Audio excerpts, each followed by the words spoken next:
I want to welcome you to another adventure in preservation in place.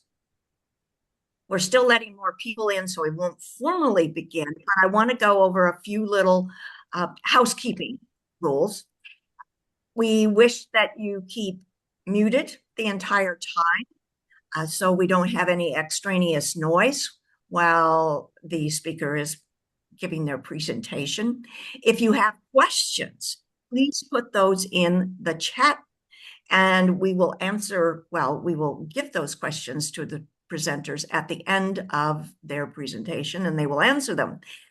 We also would hope that if you have had any idea of a possible future webinar, one that you might like to present or one that you would like us to create for you, please let us know and you can put that answer in the chat because we're always looking for new ideas.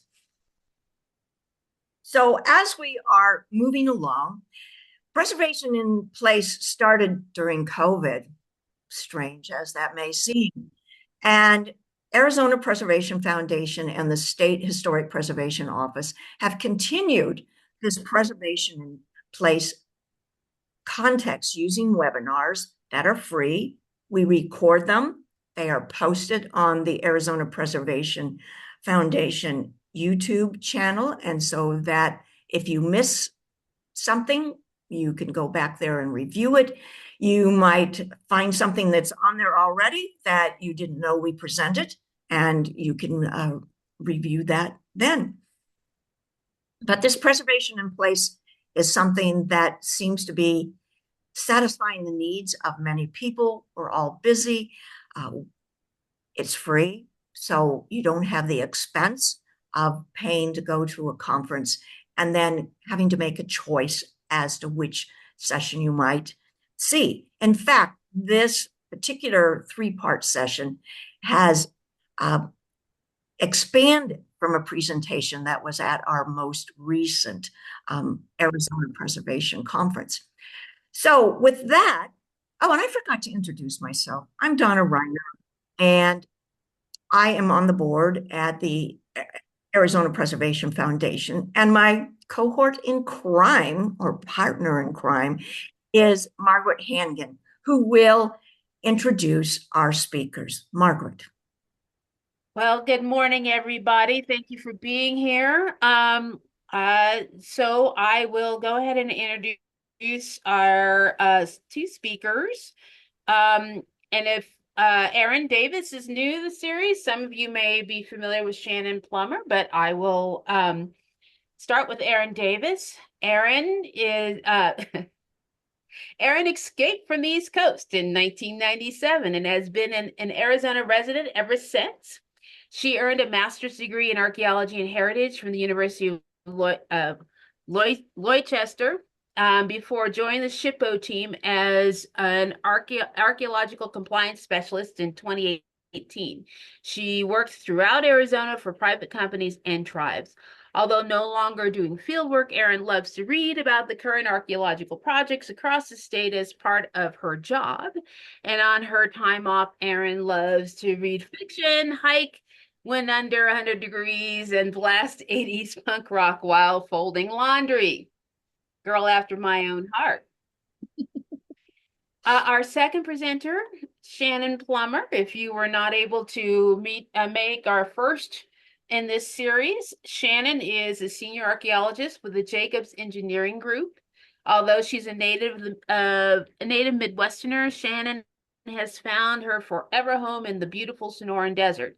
With over 25 years of experience in heritage preservation, cultural resource management, consulting, and regulatory compliance, she has dedicated her career to studying and preserving Arizona's archaeology and history. She has designed, managed, and contributed to hundreds of archaeological projects and compliance efforts throughout the state and has written hundreds of archaeological reports, treatment plans, consultation letters, policies, and peer review articles. As Arizona's former state archaeologist, she is a recognized expert on Arizona's Antiquity Act and complementary statutes pertaining to cultural resource management and preservation in Arizona. And when not doing archaeology, Shannon enjoys crocheting, dancing, and playing outside. I will turn it over to our two presenters, and I will encourage them to both to also mention the article you both worked on, which I noticed was not in your bio. Thank you, Margaret. All right, I'm going to share my screen. Da, da, da, da.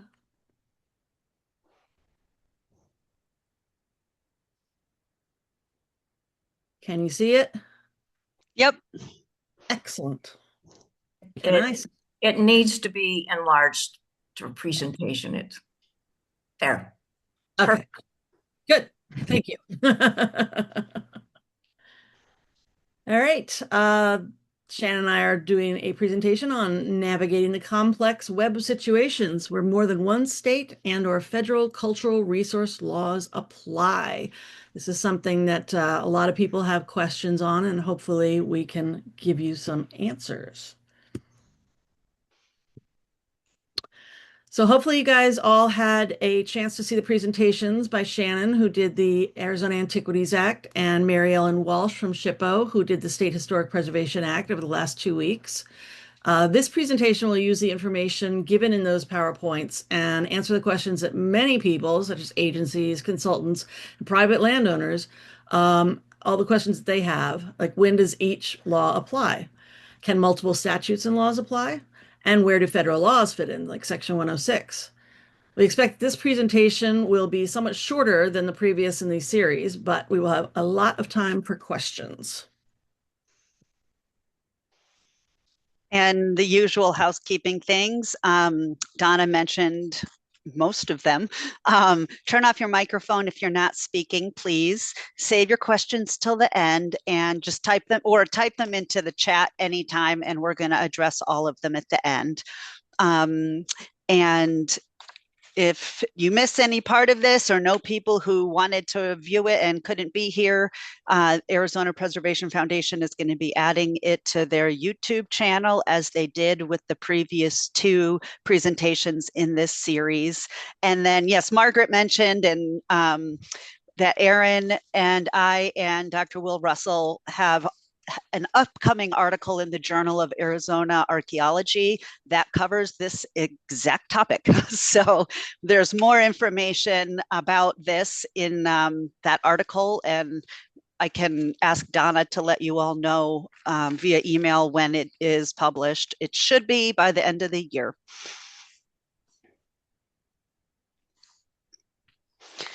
So quick review for those who weren't present during the previous presentations. What was discussed at the first one that I presented was the Arizona Antiquities Act, which encompasses statutes 15-1631. I forgot to add that on here. And then 41-841 through 844. That law is administered by the Arizona State Museum. It protects cultural and paleontological resources on city, county, and state lands in Arizona, requires a permit to impact sites. There are associated criminal penalties for violating the AAA, and the Arizona State Museum also administers ARS 41-865, which protects human remains and funerary objects on private land. And Mary Ellen Walsh from the SHPO office did the second presentation of the series, which was on the State Historic Preservation Act, or SHPA, or the State Act, because SHPA sounds a lot like SHPO, so we don't want you to get confused. That's ARS 41-861 through 864. The SHPA is administered by the Arizona State Historic Preservation Office, or SHPO. It requires state agencies to identify historic properties and submit plans to SHPO for review. It does not apply to municipalities or counties, just to actual state agencies. Okay, why are you not moving? There we go. All right, so the question you've all been waiting for: how does the AAA and the SHPA work together? So, as just mentioned, the AAA applies to city, county, and state lands only. it works based on land ownership. So as we've mentioned, or was previously mentioned, the State Historic Preservation Act applies to all projects on state land, but also any project that is considered a state action or has state funding. So a project could have AAA compliance requirements, like first, if it's, say, county land, but not SHPA requirements. But it could have SHPA requirements and not AAA requirements, such as if it's on private land. And there could be both. If it's state land, it would require both, regardless of funding or whether or not it's a state act. Another difference is the AAA protects paleontological resources. The SHPA does not. The SHPA, there's one caveat with regards to paleontology, is if the paleontological remains are found in association with cultural resources, then they would be protected under the SHPA. For example, Clovis Point found in association with mammoth remains. Just trying to look. Okay, another thing that's important to note is the state agencies are not required to include the ASM when sending documents for review. As you may recall, the Arizona State Museum ASM is legally the administrators of the AAA. So they are required under the SHPA, agencies are required to be consulted on documents produced in support of the SHPA, but and that those documents could also be subject to AAA compliance. So, but it is in your best interest to, ASM also has to review these documents in compliance with AAA permits. Since they're not legally obligated to be involved in consultation by the lead agency, if the document could be approved by all the agencies, SHPO, ADOT, ADEQ, whichever agencies are involved, and then those agencies would consider the document final. However, then when it's submitted to ASM for curation, ASM could potentially have additional comments, thereby creating the problem of two documents that are considered final. And so to alleviate that potential, you can, if the agency is not including ASM in consultation, you can ask ASM directly to review it as part of a concurrent review. They like to be notified, hey, this is out for review by ADOT and we don't think you were included. Would you review it? And they will. And as many of you consultants know, normally ASM won't review documents until the fees have been paid, but they will waive this requirement in situations where a concurrent review is being requested. Another important distinction between the AAA and the SHPA is in-use historic features, structures, roads, power lines. So ASM only considers abandoned features as archaeological sites. So, as many of you know, if a historic road, historic power line alignment, historic building is within your project area and it is still in use and being actively maintained, it is not a site and you do not need to record it as such.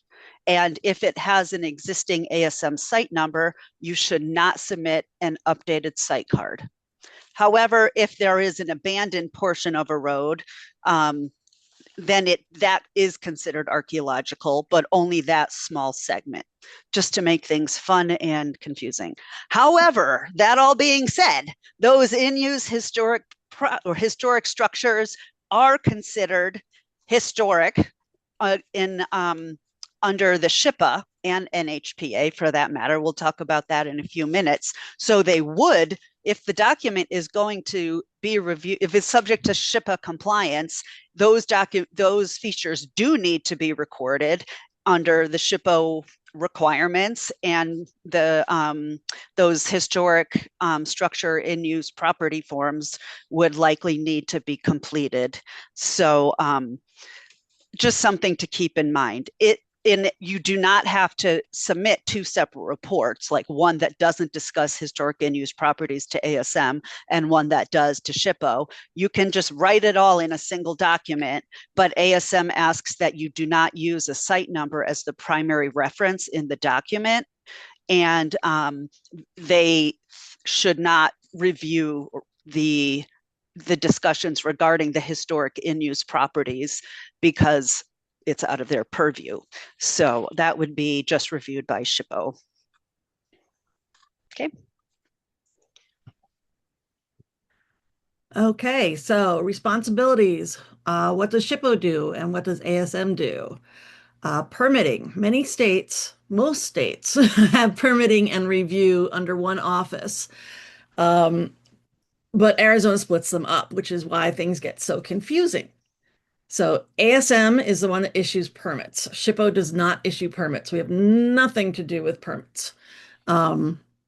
Report review, we both do that as Shannon just explained. SHPO is the one that has to approve the findings of effect, the determinations of eligibility, et cetera, but ASM is reviewing it according to their permit requirements as well. So we both do that.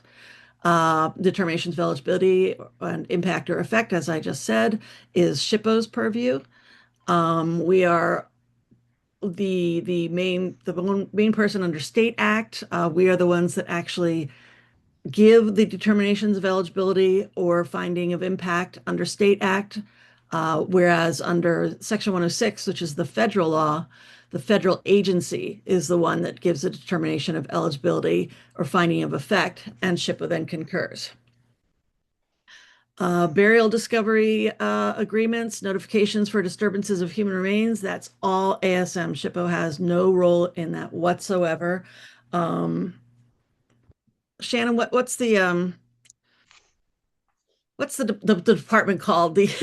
The repatriation office I was at missing ASM. that word from my brain. The No worries. repatriation office at ASM is the one that takes over for that, and they are the ones that consult with the tribes on who is going to be part of that burial agreement, and writes everything out so that everybody knows exactly what's going to happen if human remains or mortuary features are found.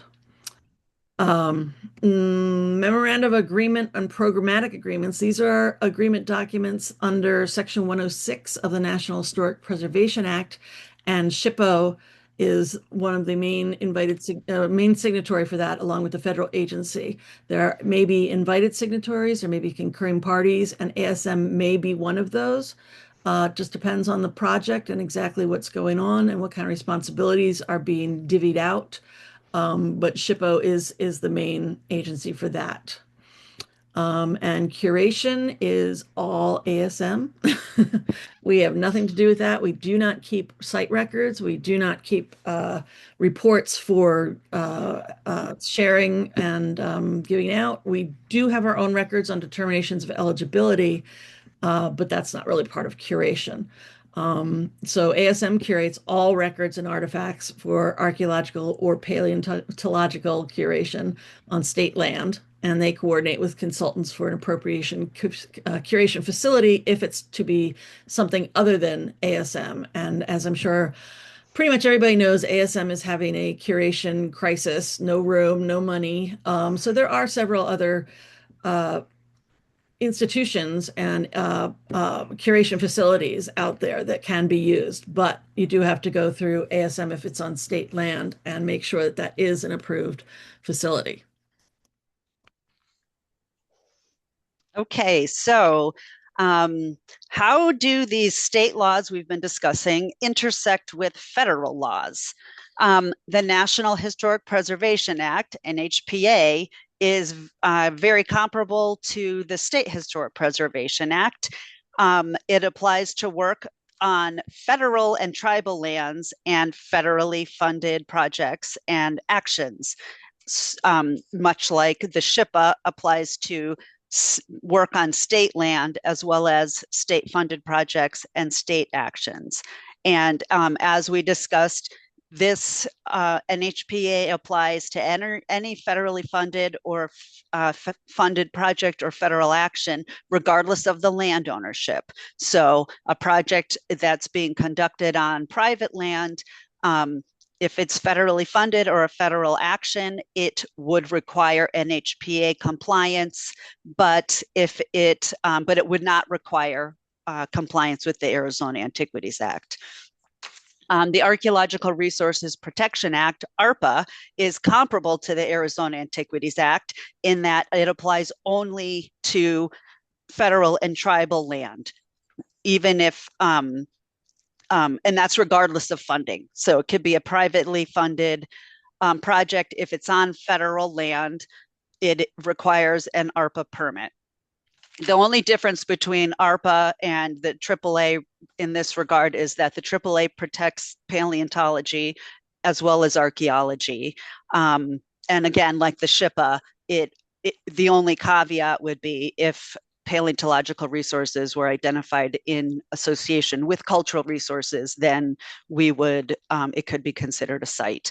And for those wondering, there is a separate federal law protecting paleontological resources on federal land, and that is the Paleontological Resources Protection Act. The Native American Graves Protection and Repatriation Act, NAGPRA, is comparable to Arizona Revised Statutes 41-844, which is part of the AAA, and 41-865, which protects cultural resources on private land.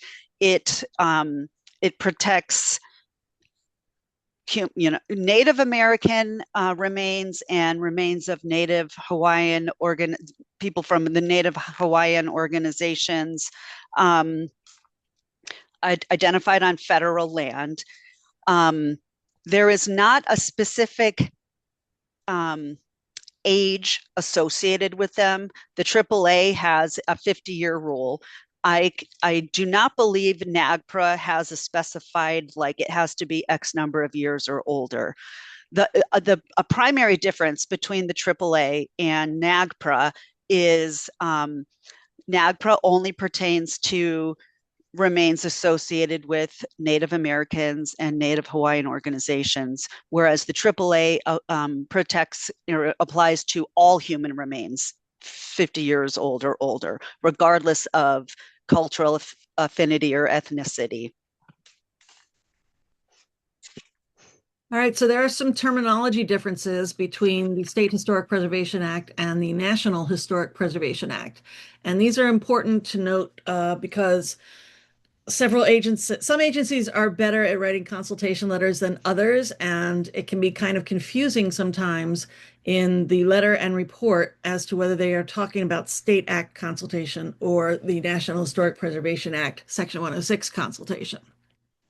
So this chart just has a little, it's a little summary here. SHPA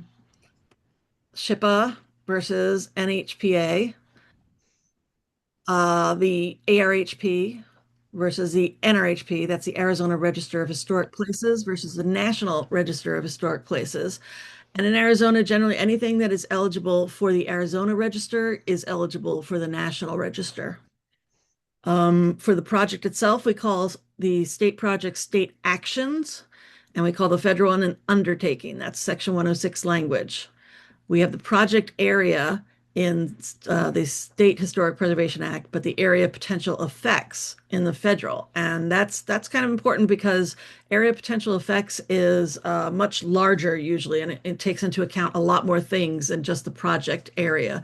It can be visual, it can be atmospheric, it can be audible, and the State Act really doesn't account for all of those types of effects. We have a finding of impact versus a finding of effect. And similarly, we have no historic properties impacted versus no historic properties affected. And then findings can be no adverse impact, no adverse effect, adverse impact, adverse effect. And as I mentioned before, in the State Historic Preservation Act, determinations of eligibility and findings of effect are made by the SHPO. And in the National Historic Preservation Act, determinations of eligibility and findings of effect are made by the lead federal agency. So again, this is important to try to remember to do in your reports if you're a consultant and in your consultation letter if you are an agency. And one thing, just FYI, the tables we have included in this presentation are included in the handouts that will be sent by APF after we're done, as well as some links to some of the resources we've mentioned during this presentation. So a little bit more about important terminological differences. Sometimes we've, Erin and I have both seen it kind of used interchangeably, but as it is important to use the specific terminology in each applicable law when discussing these things. So in the Arizona Antiquities Act, it is specified in ARS 41-844 that the protected items include all cultural resources, including but not limited to human remains, funerary objects, sacred ceremonial objects, and objects of national or tribal patrimony. In ARS 41-865, which pertains to private land only, human remains and funerary objects are protected, but not the sacred ceremonial objects or objects of national or tribal patrimony. And then in NAGPRA, the wording is human remains, funerary objects, sacred objects, and objects of cultural patrimony. I'm sorry. Yeah, that should say patrimony, not property. My bad. Sorry about that. So again, when people are writing up discussions of applicable legislation in their reports, these terms need to be specifically used when discussing the various laws. And if multiple laws apply, then I've seen it, and I think, you can either specify, human remains, funerary objects, sacred objects, objects of cultural patrimony under NAGPRA, like spell them out each individually, or make a fun little sentence combining whichever ones apply that way. But it is important that all of the terms are included because they do mean different things under the different laws. All right, this is the most important thing of our entire presentation. And it will be a handout as well that will be emailed to everybody who registered. It is also in our upcoming article in the Journal of Arizona Archaeology. The consultation nexus, when does each apply? It looks confusing. It's not that confusing. I'm not going to go over every single column and row because you guys will have this as a handout, but please do take a look at this and think about what questions you may have. It really all depends on land status, on funding, on private land that even is affected, so yeah, it's kind of confusing, but not once you finally get a look at it. Sorry, that was really awkward. It explained it fine. So more information, as we've mentioned more than once, in the upcoming issue of the Journal of Arizona Archaeology is an article that lays out all of this information. It includes information that has been presented in all three of these presentations, so kind of a summary. Another way to get more information about historic preservation and cultural resources in Arizona is the Arizona Preservation Foundation's annual Preserve AZ conference. It is open to anyone, not just those professionals in the field. I do have to just interrupt briefly. Unfortunately, we are not going to have that conference this coming year in 2026 due to a lot of reasons, political, et cetera, et cetera. So yes, it is a bummer, but we're going to try to do maybe some smaller conferences, like I don't know, maybe more webinars. I don't know. So sorry, go ahead. Okay. No, thanks for chiming in. I didn't realize that. Yeah. And APF has a fantastic YouTube channel, as Donna had mentioned. So these presentations and many, many others are available there for free if you want to just learn more about it. And again, we've got a few handouts that we'll be sending out that includes the tables that you've seen during the presentation, as well as some links for the specific laws and a few other things that has been mentioned during the presentation. All right, so that's it. This is our contact information. If you want to talk to either one of us at another time, we are more than willing and able to talk to you about it. For questions, I think I'm going to put it back onto the consultation nexus slide. Good idea. That's usually, that's going to answer a lot of questions. And probably bring up a lot of questions. So. And we don't have a whole lot in the chat. There was a comment regarding a next webinar, workforce housing and potential threat to historic housing and historic districts. Definitely a great suggestion. We will take that in.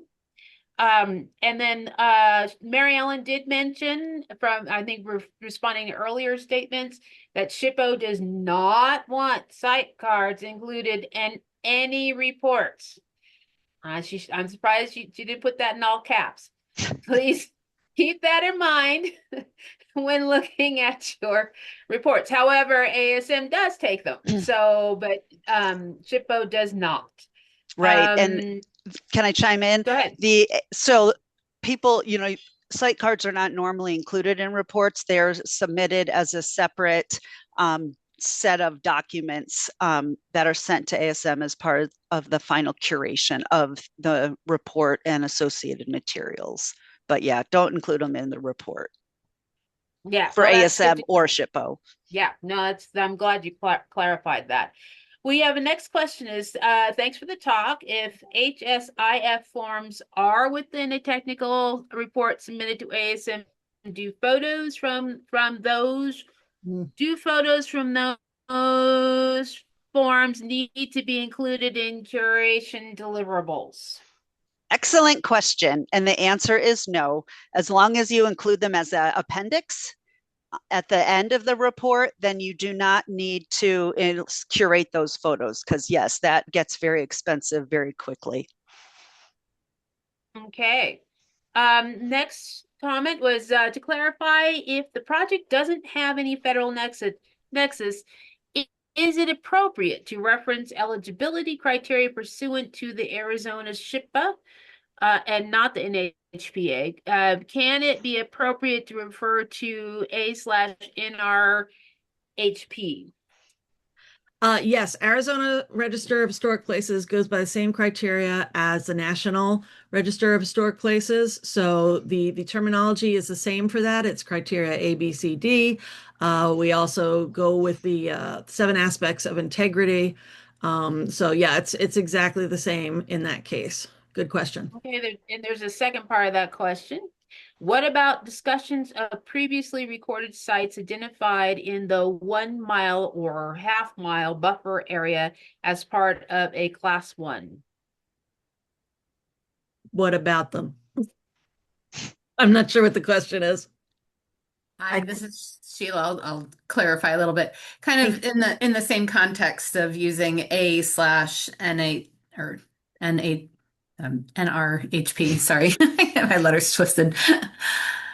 As opposed to the state act, because exactly as you said, the criteria are the same, and it can be hard to know what those prior eligibility determinations were based on. Right. Yeah. Well, you for state act, you can use A/NRHP. But for federal, you should just use the NRHP because they don't care about our register. But yeah, the eligibility for those are the same. All right.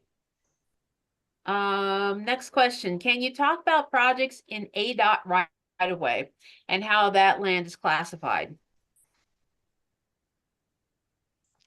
So if it is, you got to keep in mind the term right of way versus easement. So right of way is land that is owned by the organization that is doing the work, which is ADOT a lot of the time, but not all of the time. Often, well, actually, yeah, a lot of the time, not all of the time. If it's crossing tribal land, it is. So, sorry, I'm jumping ahead.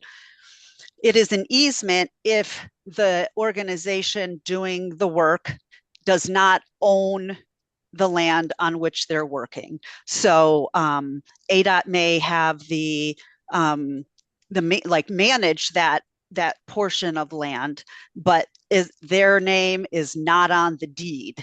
So in cases like for example, a ADOT highway crossing tribal land, almost if not always, that will be an easement as opposed to ADOT owned land crossing the tribal land.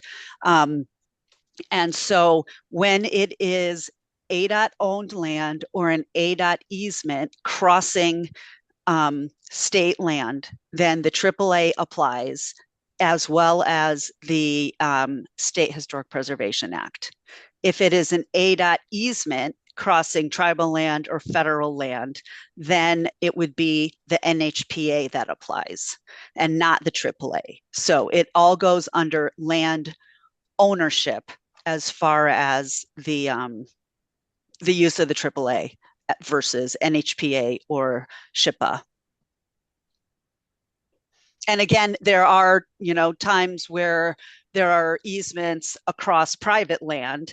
And so in those cases, it again depends on whether or not it's a state or federal action and or a state or federal federally funded.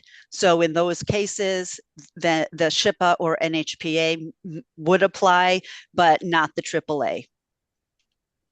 And that was a really good question, and it kind of brings home that it's really important for consultants who are helping agencies out, especially if they don't have an archaeology or historic preservation officer, to really understand what the project is, what the funding is, what the land is. So you might have to ask a lot of questions that the agency wouldn't necessarily think of right off the bat. Yeah, like when I was state archaeologist, I saw it several times where we got a report, SHPO, I'm sure has seen it too, that doesn't specify the land ownership. And then when we get more information, we request more information, say it turns out it was state land and they thought it was private land, then a violation of the AAA could have occurred.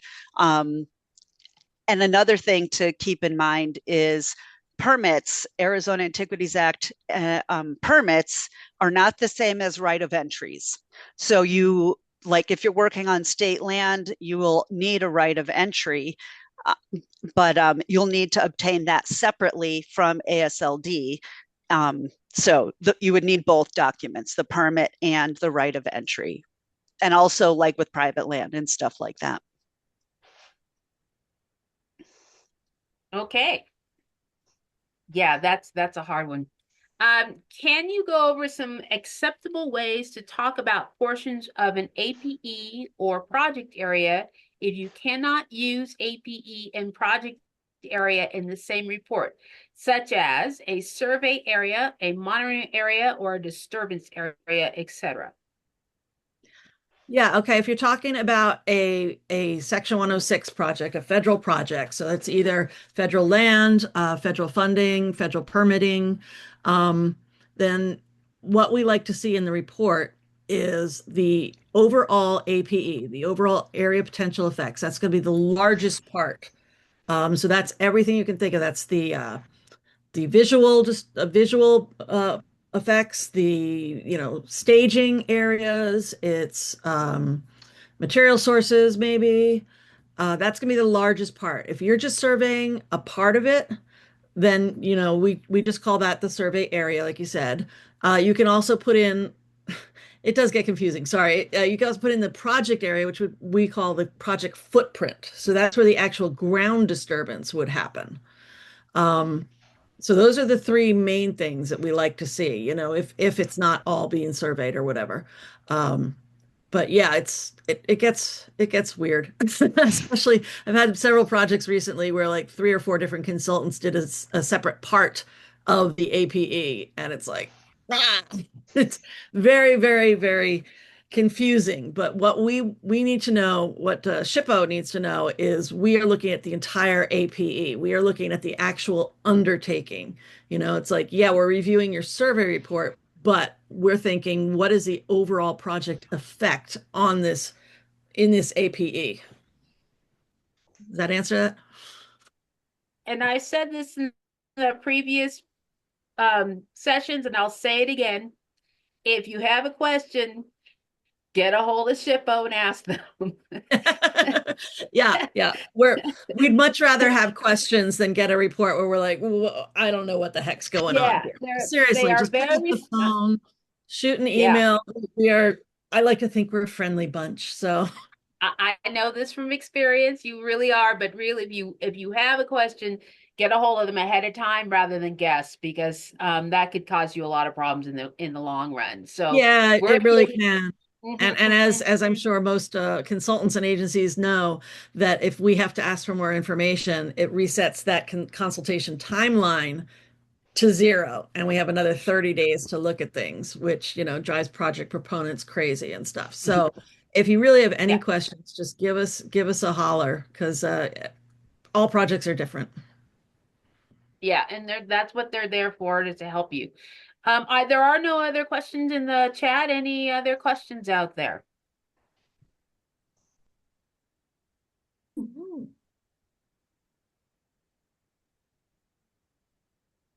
Well, I would like to thank everyone who attended. For those of you who came in late, this program was recorded. It will eventually be posted on the Arizona Preservation Foundation YouTube channel, and you can see it. And if you missed either of the first 2 presentations that were earlier this month, those will be on the Arizona Preservation Foundation YouTube channel too. And we welcome you. Margaret and I are madly working on new proposals. Again, if you think of some idea that you might be interested, you think a lot of people be interested in, we will investigate, see what we can get as far as speakers and go. And remember, it is always free. And that's how we present things. So thanks again. And thank you both to Shannon and Aaron for the presentation. For a non-archaeologist, it's not all Greek, but it's almost partly English for me. Thank you very much. And thanks again for everyone who attended. Okay, thank you all. Thanks so much for hosting, Donna. You're welcome. Thank you.